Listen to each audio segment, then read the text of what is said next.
Let me tell you a simple story about failure.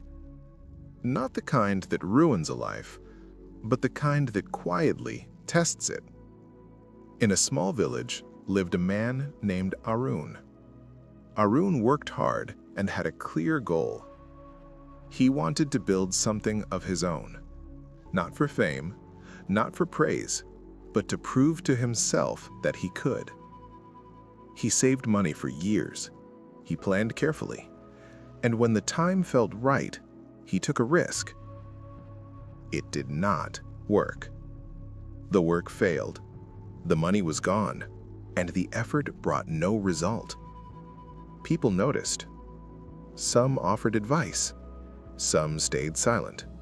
Some quietly moved away. Life did not stop, but it became heavy. Each morning, Arun woke up with the same thought. I gave everything, and it still failed. He stopped talking much. He stopped planning. He did only what was necessary. Life continued as usual. One evening, Arun went for a long walk. He reached the edge of the village and sat under a tree. An old man from the village sat nearby. After a long silence, the old man spoke. "Failure hurts," he said, "but it does not decide." Arun looked at him.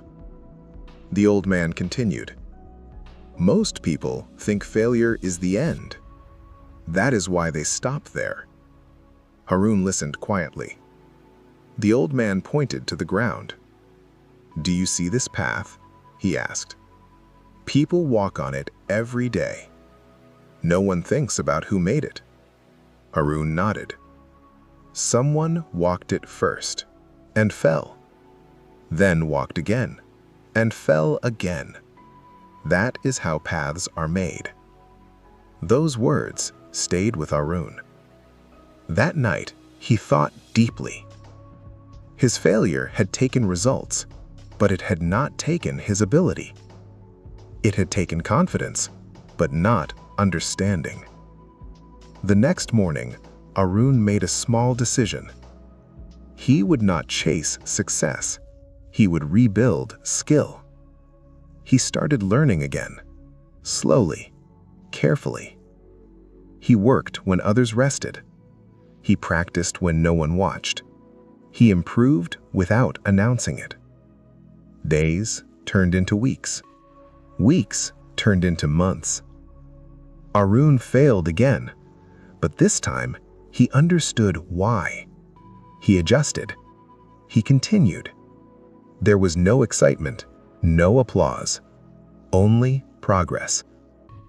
Over time, something changed. Not the world, him. Failure stopped feeling like a wall. It started feeling like a direction. Years later, Arun stood in the same village. He had not become famous. He had not become rich, but he was steady. When someone asked him what he learned from failing, he answered, "Failure did not end my life. It ended my excuses." And that is the lesson. Failure is not the opposite of success. It is part of the path. It does not close doors. It shows where to push again. If you have failed, remember this. You are not finished. You are only learning where to begin again.